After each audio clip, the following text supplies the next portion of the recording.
지금부터 이제 1교시 시작해 보도록 하겠습니다.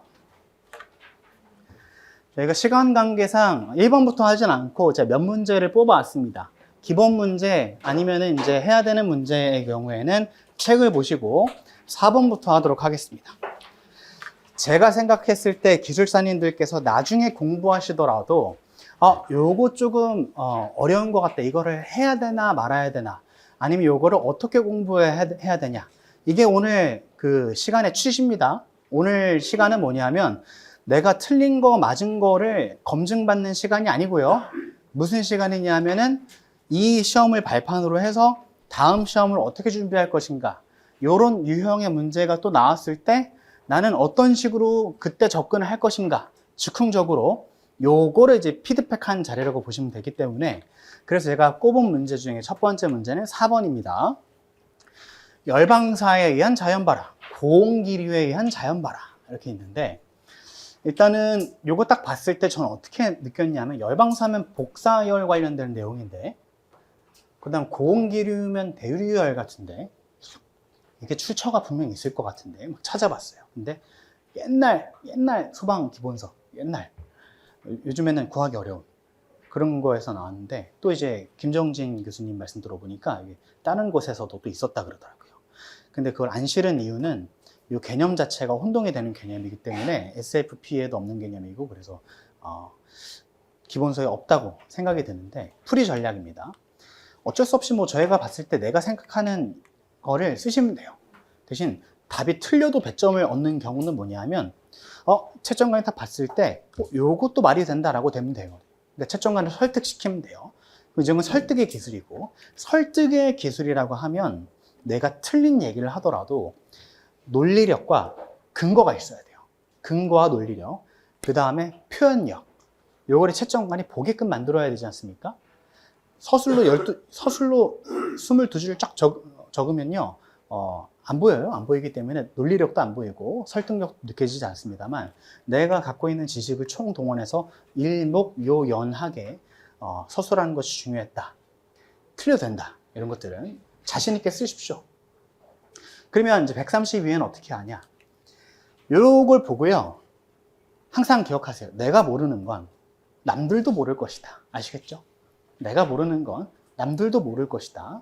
근데 내가 모르는 걸 남들 다 알았어요. 그럼 뼈 아프죠? 그것도 이제 겪어봐야 돼요.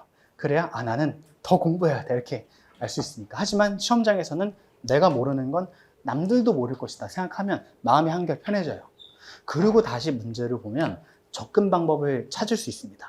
그 다음에 요거를 굳혀가지고 나만의 방식으로 논리적으로 서술하시면은 그건 이제 후회 없는 답안이 되는 거예요. 항상 자신 없어 하지 마시고 우리가 뚫고 나가야 됩니다. 완결성이 중요하다는 말씀을 드리고요. 저라면이 아니라 이게 이제 출처를 좀 보면, 열방사에 의한 자연발화는 복사열이고, 복사열로 자연발화가 된다는 거고요. 그 다음에 대류열에 의한 자연발화는 이게 대류열이에요. 그냥 그 차이밖에 없습니다. 근데 그 원서에서 얘기하고자 하는 건 뭐냐면, 이런 것들에 대해서 고려를 하고 있더라고요. 방사각이 작은 경우, 예를 들면 열방사를 합니다. 복사 열방사를 해요. 요 물체가 있습니다. 수열을 하겠죠. 이때 이건 복사열이라 이거죠. 이때 방사각이 매우 작다면, 자, 이런 식으로 쬐는 거죠. 그럼 요 국소적인 부분에 집중적으로 수혈을 받지 않습니까? 수혈을 받게 되면 요 고체 물질이 증기가 되죠. 기화가 되잖아요. 기화가 되면 증기가 여기에 모여 있을 거예요. 그러면 요 표면 쪽 근처에서 발화가 된다. 근데 방사각이 넓다면 굉장히 넓은 부분에서 가스층이 가연성 혼합기가 형성되기 때문에 요 표면에서 좀 떨어진 부분에서도 여기부터 불이 붙어가지고 확 자연발화가 될 수 있다 라는 건데요. 요게 중요할까요? 저는 전혀 중요하지 않다고 생각합니다. 전혀 중요하지 않고, 요런 문제는 요 중제목이 중요한 거예요. 요런 식의 서술로 내가 설득력을 갖추고 썼는지 안 썼는지 이해되셨나요? 일단은 열방사에 의한 자연발화가 뭔지 서술하고, 그 다음에 요거의 특징이 어떻게 되고, 이런 것들을 썼는지 안 썼는지, 그 다음에 메커니즘 하나 더 집어넣어가지고, 또는 나만의 특성적인 표라던가 그림이라던가 이런 것들을 썼는지 안 썼는지를 본다. 채점가는 그렇습니다. 요거 아시나요? 보통 옛날의 경우에는 그랬는데, 한 소수, 한 3분 정도가 출제를 하시면 채점은 12분이 들어가요. 그러면 나머지 9분은 출제자가 아닙니다. 그분들을 출제자 기준대로 그대로 채점하라 라는 법은 없어요. 참고해서. 그렇기 때문에 설득력도 상당히 중요합니다. 그거에 좀 희망을 걸으시고요. 만약에 채점자가 봐도 이거는 요 출처를 알아야 돼요. 그럼 그 내용 안 썼으면 안 되겠죠. 근데 채점자가 봐도 이 문제가 뭔지 모르겠어요. 자기도. 그런 경우에는 채점자도 채점하면서 공부를 해요. 요 수험생분들이 훨씬 전문적이시기 때문에, 훨씬 전문적이라는 말은 취소. 공부를 열심히 하셨기 때문에 새로운 기준, 새로운 법에 전문화가 되어 있으신 분이잖아요. 저도 수험생, 이제 기술사님 분들의 모의고사 답안을 보면서 제가 공부가 됩니다. 마찬가지로 채점자도 그러실 거라고 생각해요. 그러면 내 답안이 이런 식으로 딱 일목요연하게 나의 서술 능력을 잘 갖춰서 채점관에게 보여줬다고 하면 생각보다 좋은 점수를 받을 수 있습니다. 요거에 좀 기대를 해보시면 좋을 것 같고요. 그 외에 요 복사열 기준이 있죠? 스테판 볼츠만. 요거 갖고 영양인자라던가 이런 것들을 쓰셔도 충분합니다. 그 다음에 그 외에 저희가 자연발화가 나왔으니까 추가로 한 발 더 나가야 되죠. 한 발 더 나가서 저라면 영양인자의 환기. 환기 잘 되면 자연발화 안 되잖아요. 온도, 습도도 마찬가지고요. 다공성 물질 기억나세요? 구멍이 송송 뚫려 있는, 뻑뻑하게 굳어 있는, 말라 있는 나무 판자. 그다음에 이게 그 줄 때문에 못 썼는데 요오드가 아시죠? 요오드가는 뭐의 자연발화입니까? 동식물류의 자연발화. 그렇죠? 요런 것들도 말미에 쓰셨으면 좋은 점수를 기대해 보셔도 좋을 것 같다라는 말씀을 드리겠습니다. 자, 그러니까 항상 한 발 더 나가야 됩니다. 요것과 관련된 내용 한 발 더. 또는 결론 대신 한 발 더, 플러스 알파를 쓰거나 결론 쓰거나. 자, 어려운 문제는 다음부터는 이렇게 좀 접근하셨으면 좋겠습니다. 6번 보겠습니다. 자가발전 설비, 예비전원이죠. 발전기죠. 발전기를 적용했을 때 건물이 여러 동이다. 이때 부하를 어떻게 결정하겠냐? 자, 요거는 중요한 게 요거 면접형 문제입니다. 실무형 문제 이런 거는 제일 중요한 게 요지 파악이에요. 요지. 뭘 물어보는 거냐? 뭘 물어보는 것 같으세요? 분야가 소방 분야에서 어느 분야예요? 재현입니다. 재현. 이 딱 키워드가. 그래서 그러면은 요게 그 아파트 지하 주차장의 재현된 용량과 관련된 문제다라는 요지 파악이 중요한 거예요. 두 번째. 그러면 여러 가지 경우의 수가 있을 거 아니겠습니까? 요거를 내가 일목요연하게 채점관한테 어필하는 게 중요합니다. A라는 결정하는 방법이 A가 있고 B가 있고 C가 있는데 요거 장점은 어떻고 요거 단점은 어떻고 이렇게. 그럼 표현하려면 서술이 좋겠습니까? 표가 좋겠습니까? 표가 좋겠다. 그 다음에 최종적인 입장, 나의 입장은 뭐가 바람직할지 써주시면 됩니다. 자, 그럼 대비. 저희가 풍문으로 듣는 게 몇 가지가 있어요. 이제 같이 식사도 하고, 그죠? 아마 혼자 공부하시는 분은 좀 힘드실 거예요. 오늘 점심시간에 저랑 같이 식사하실래요? 해가지고 같이 식사하시면서 서로의 경험을 얘기하는 게 상당히 도움이 됩니다.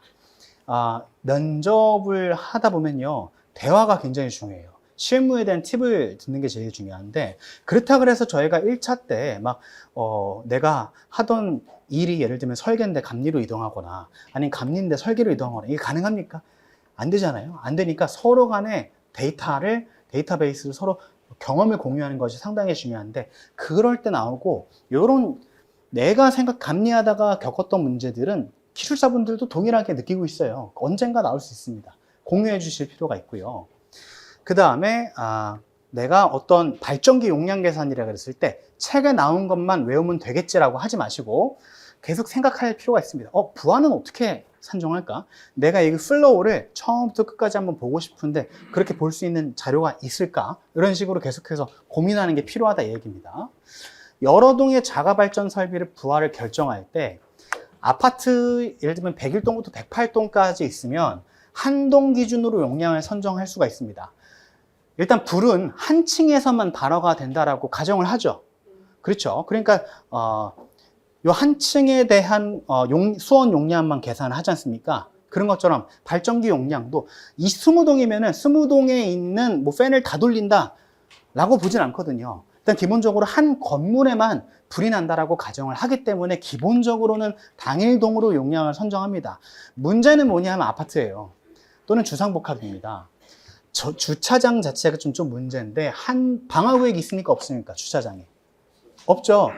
다른 데에서는 이렇게 다른 학원에서는 이렇게 서술한 것도 있어요. 제한 용량 팬 선정할 때 지하 주차장의 경우에는 스프링클러 3000제곱미터 방호구역을 기준으로 그 안에 들어있는 제한 팬 용량은 다 합친다. 이렇게도 할 수는 있습니다. 할 수는 있는데 전 이렇게 생각하고 싶어요. 왜 그렇게 하냐? 아마도 연기가 확산될 때 3000 이상은 확산이 안 될 것이다 라고 가정을 하는 것 같은데 그 근거는 뭐냐? 라는 거예요. 지하주차장에 방화구역이 있습니까? 없습니까? 없죠. 셔터 있어요? 없어요? 없으면 3000이 넘을 수도 있습니까? 없습니까? 있죠. 그럼 그 논지면은 연기가 확산될 곳은 다 합쳐야 돼요. 그러니까 제 생각에는 그걸 물어보는 건 아닌 것 같고, 그러면은 전체동 용량 산정하는 게 있고, 그냥 제가 봤을 땐 단순히 요거예요. 복수동으로 산정할 거다라고 했을 때, 그러면 요거를 그렇게 법적 기준도 없고 공학적인 근거도 우리가 할 수가 없기 때문에 두세 개 동을 고려하는 방법도 있는데 이게 지금 좀 기준이 빈약하니까 요거에 대한 기준을 우리가 개발해야 된다가 결론이에요. 이런 식으로 서술하면 적합할 것 같고요. 또는 이렇게 하셔도 돼요. 핫스모크 테스트를 해가지고 연기가 확산되는 구간의 범위를 선정한 다음에 거기 들어가는 동의 제한된 용량은 다 가산한다. 뭐 이것도 논리력이 충분히 있기 때문에 그건 공학적인 근거가 있는 거잖아요. 이런 식으로 서술을 해도 됐을 것 같다. 이게 무슨 얘기인지 조금 더 자세히 한번 말씀드려 보겠습니다. 한 동에만 불이 난다고 가정하면 자, 펌프는 문제가 안 됩니다. 왜? 펌프의 경우에는 펌프실이 한 군데 있고 거기서 전동을 다 뿌려줘요. 그렇기 때문에 펌프는 무조건 100%를 잡거든요.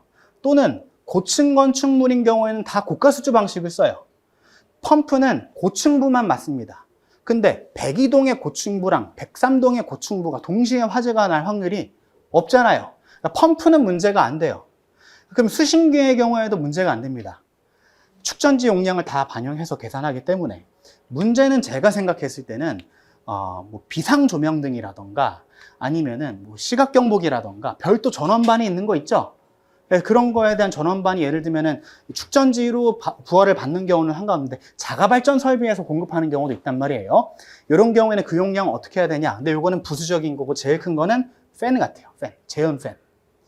주차장에서 연기가 발생이 돼서 101동 계단실에도 들어가고 105동 계단실에도 들어갈 수 있습니까? 없습니까?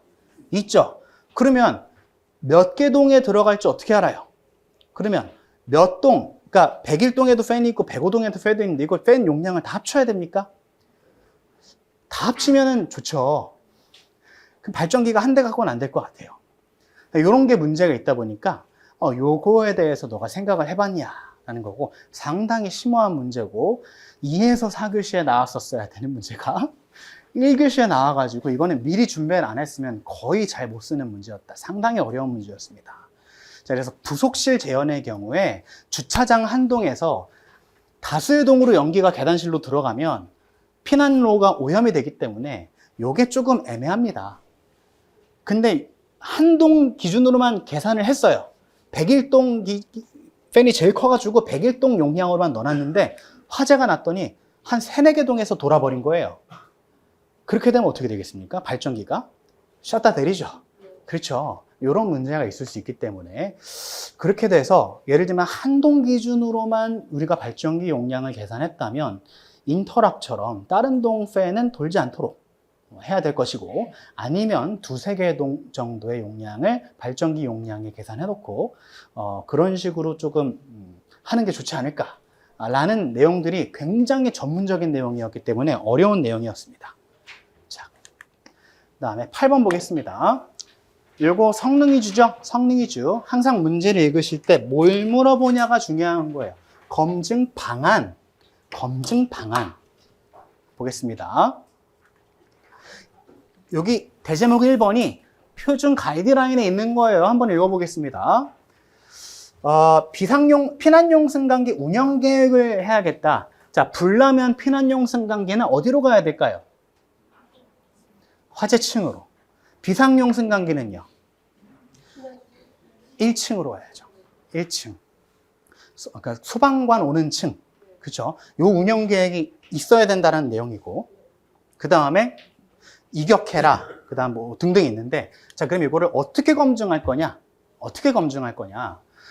일단 운전 계획 관련된 서류가 있는지 확인해야겠죠? 여러분들이 기술사가 되셔가지고, 기술사 합격하셔서 이제 그 진단이라던가 이런 평가 심의를 하시는데, 요거에 대해서 이제 성능위주 심의를 하세요. 그럼 뭘 보셔야겠습니까? 운영 계획안을 줘보세요. 거기에 인원수는 몇 명이고, 이 속도가 어떻게 돼가지고 몇 분 안에 몇 명이 피난할 수 있는지 계산해 오세요. 이거 있어야겠죠? 그렇죠. 그 얘기 하는 겁니다. 그 다음에 시뮬레이션을 했냐 안 했냐. 시뮬레이션을 제출했는데 이거 검증 어떻게 할 거냐. 그걸 보면 피난안전구역은 최종적인 피난층이 아니기 때문에 피난 종료 시간으로 보면 안 된다. 피난안전구역에서 또 공공도로, 1층에 있는 공공도로까지 나오는 시간 자체가 최종 피난 시간이다. 이런 거를 확인해야 되고요. 제가 한번 봤는데요. 이 승강기, 피난용 승강기를 제실자 중에 몇 프로가 사용할 거냐에 따라서 피난 시간이 계산이 돼요. 10%면 승강기는 10%가 쓰고 나머지는 계단으로 피난하는 경우. 50%면 승강기로 50% 피난시키고 나머지는 50%가 계단으로 피난하는 경우. 피난 시간이 몇 분이 차이가 나는지, 그 중에서 피난 시간 제일 짧은 거를 써야겠죠. 그러면 50% 피난하기로 했으면 실제로 피난도 몇 프로가 해야 돼요? 50%가 해야 되죠. 그거 어떻게 할 거냐? 계획서를 세워와라. 아니면 소방계획서 같은 곳에 50%의 인원은 피난 승강기로 유도할 수 있는 방안을 제출하시오. 또는 요거를 생각을 해서 포함시키시오. 이런 내용들이 조금 핵심이 아니었나라고 저는 생각을 합니다. 물론 요거를 안 해보신 분들은 전혀 모르시죠. 몰라도 감점은 아닙니다만 이런 것들을 넣었다면 상당히 고득점을 받으실 것이다 라는 말씀을 드리겠습니다. 자, 송기 공간입니다. 송기 공간이고요. 개념 자체는 매우 중요하지만 제 생각에는 조금 아쉽습니다. 조금 더 나중에 나오지. 왜냐면 이게 뭐냐면 창고시설 화재안전 기준 들어보셨죠? 이게 처음 나왔고요. 그 다음에 올 중반 정도에 다시 한번 예고가 됐어요. 그때 싹 바뀌었습니다. 일렉헤드가 없어졌고요. 뭐 이런 것들이 있어요. 송기공간이라는 용어가 들어오고. 근데 완전 제정된 게 아니잖아요. 제정된 게 아니라 뭡니까? 제정 예고잖아요. 근데 나온 거예요. 좀 아쉽습니다. 그래가지고 요게 이제 화재보험협회 얘네 보험 코드가 있습니다. 화재보험협회 코드가 있어요. 거기에 또 있거든요. 요건 너무 구석이고 그래서 좀 아쉽다는 얘기를 하는 거예요. 좀 나중에 나왔었으면은 다들 준비를 했을 건데 라는 생각이 들었습니다. 그런데 중요한 개념이니까 나중에 보겠습니다. 송기공간의 개념. 레크식 창고엔 렉이 막 쌓여있고 저작물들이 막 쌓여있지 않습니까? 그 틈을 얘기하는 거예요. 틈. 이게 왜 중요하냐? 화재 시에 열기류가 올라가야 스프링클러 헤드가 개방이 되거든요. 그 통로입니다. 이게 너무 좁아버리면 열기류가 스프링클러 헤드에 있는 곳으로 안 가는 거예요.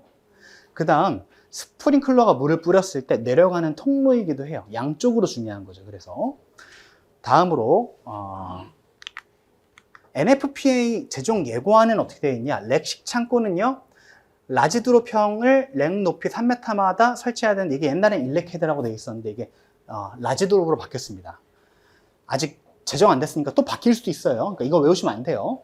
이 경우 송기 공간이 있는 렉식 창고에는 송기 공간에 설치할 수 있다라고 되어 있어요. 그러니까 이렇게 예고를 해놓은 상태입니다. 이거를 보고 내셨는지 모르겠습니다. 설치 기준 보면 종방향이 있고 횡방향인데 종방향을 길이 방향, 가로 방향, 횡방향. 자, 여기가 종방향이에요. 이렇게 들어가면 종방향. 그럼 요거 보이시죠? 요게 횡방향입니다. 이렇게 횡방향 요게. 그래서 요게 최소 150입니다. 근데 종방향은 600 최대 600이에요. 600 넘으면 안 돼요. 600 넘게 되면 요 열기류가 딴 데로 가요. 그래서 위로 올라가야 되기 때문에 600 미만. 그다음에 요거는 150입니다. 150으로 되어 있어요. 자, 그다음에 요거는 모르면 아예 못 쓰는 거고 상당히 어려우셨죠? 거의 쓰신 분이 없으실 것 같아요. 괜찮습니다. 내가 모르면 뭐라고요? 남도 몰라요. 네. 자, 그다음 11번이 좀 애매한 겁니다. 성충화가 단충화 쓰신 분 손 한번 들어보겠습니다. 단충화. 아까 여쭤봤었죠? 도로터널 성충화. 아무도 없으세요? 나만 외로움 싸움을 하고 있군요. 스트라티피케이션이 그럼 도로터널의 성충화는 스트라티피케이션이 아닐까요? 이 생각 해보셨어요? 도로터널의 성충화도 스트라티피케이션이에요. 놀랐죠? 그러니까 이거는 출제가 조금 애매하게 됐다. 자, 그러면 이겁니다. 고민하실 필요 없어요. 애매하면 어떻게 하면 된다? 둘 다 쓰면 돼요.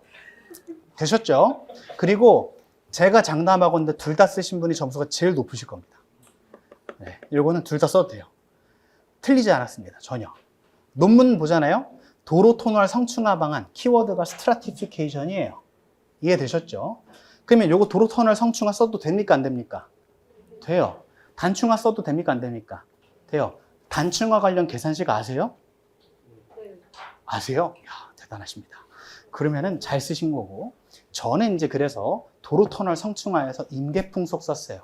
임계풍속의 정의가 뭔지 아신가요?